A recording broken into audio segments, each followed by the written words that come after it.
Coming up on UT10 News in HD, the medical center is trying to improve their kidney transplant protocol. And we'll also look into the many faces of the Toledo Museum of Art. Plus, Sean Downs has highlights from the nail-biter game against Eastern Michigan. Your news in 10 minutes starts now. Thanks for joining us. I'm Rosalind Muniz. And I'm Stephanie Spencer.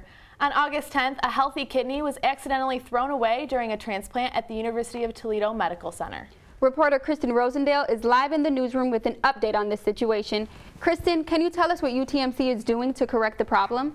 Well, Rosalind, in response to the accident, which resulted in a failed kidney transplant, the medical center is using 2 new devices to increase patient safety. Human error is never going to go away. It's about how we manage that. So far, the accident is still under investigation by the UT Hospital and 12 other government agencies. But UTMC has already taken action to prevent another failed transplant. 2 new devices have been designed by UT biomedical engineers, an alarm-activated motion sensor and a climate-controlling slush machine covered with a halo-shaped lid that triggers an alarm when removed. The alarms sound to let the operating staff know when someone is accessing or is near the organ. Dr. Jeffrey Gold says these new technologies were created as a result of the accident. Plus, the events of last August got us to specifically look at the question of how to make the handling of the organ safer. 3 non-kidney transplants have been performed since the accident with the motion sensor, but the slush machine is still only being used by training for the OR staff. I'm Kristen Rosendale, live from the UT10 newsroom. 1 in 4 young adults will experience a depressive episode by age 24, according to the American Psychiatric Association. On Thursday, the UT Counseling Center tested students for depression in the Trimble Lounge. The free online test indicated symptoms of depression and showed students where to get help. The event was held on National Depression Screening Day. We even had one person who scored positive on the screen, and that student right there got signed up to come in and see us. If you are interested in screening for depression or other mental disorders, go online to UT's counseling website. 43 million women of childbearing age are at risk of unintended pregnancy. On Wednesday, I attended a medical workshop trying to reduce this number. Over 70 medical students and the public gathered on the health science campus to dispel the myths about contraception. An OBGYN resident explained the 10 myths most women have about contraception, ranging from IUD use to the Depo-Provera shot. So we wanted to make sure that the medical student population had an opportunity to learn about what are some of the most common misconceptions, things that are not true about birth control, but that we hear people talk about, so that we could dispel those myths.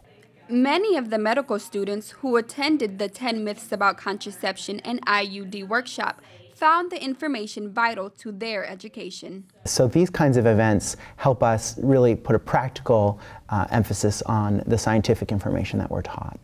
If you're interested in more information on this topic, call the University of Toledo OBGYN clinic located at the Rupert Health Center on the medical campus. The Toledo Museum of Art is celebrating their 100-year anniversary. Museum People, Faces of TMA was unveiled on September 28th. The collection of photographs display the faces of nearly 700 staff and visitors of the museum. All the photos were taken by local award-winning photographer Jim Roman. We think it's a wonderful way of highlighting the real history of the museum, which is that it's really for the community. This is part 1 of the Museum Fall Series. Admission is free and runs until January 10th. A new restaurant has come to the Gateway Project. Rice Boulevard opened on October 3rd and serves Japanese and Korean dishes. All menu items cost under $20, which includes fresh organic sushi. The restaurant is open Monday and through Saturday until 9:30 in the evening, and the location is convenient for students.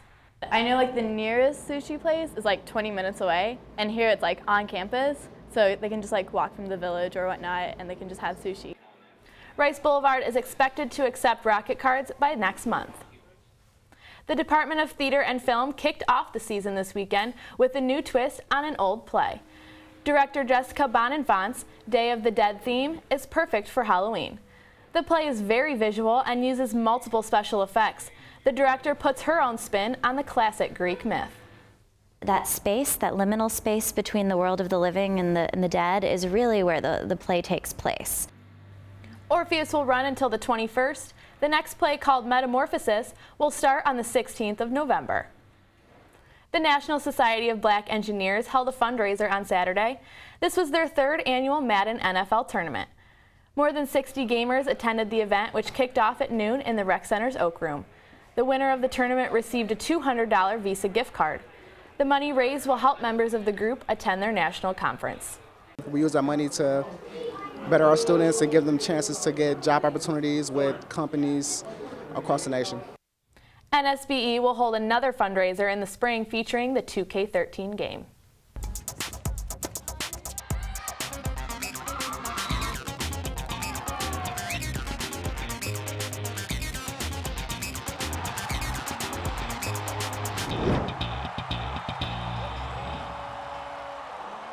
I'm Sean Downs, and this is your UT10 Sports. This week, the football team was in a shootout with Eastern Michigan, and I caught up with a world-class kickboxing champion.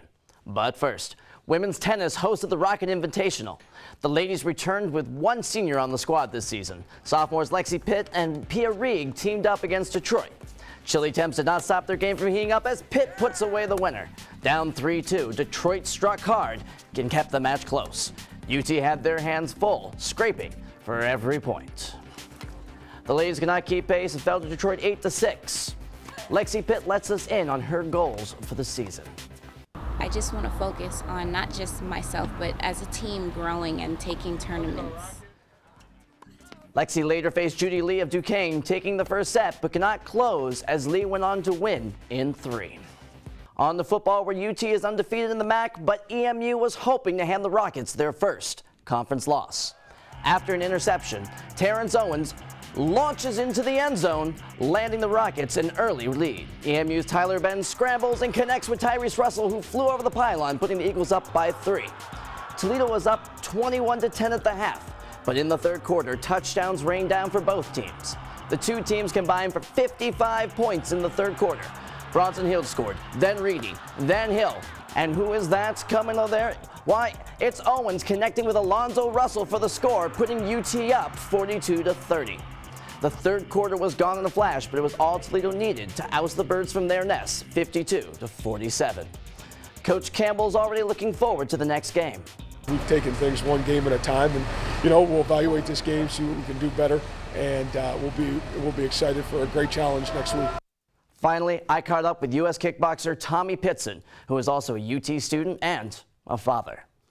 Pitson has been training in martial arts for 16 years and competing for 11. And at age 28, he has decided to return to school. He feels that getting his degree will make an impact with his son.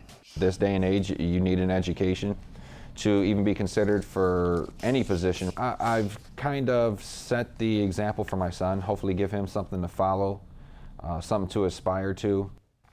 Tommy took 4th in Montreal and now trains at Toledo Martial Arts. Sounds like a nice guy.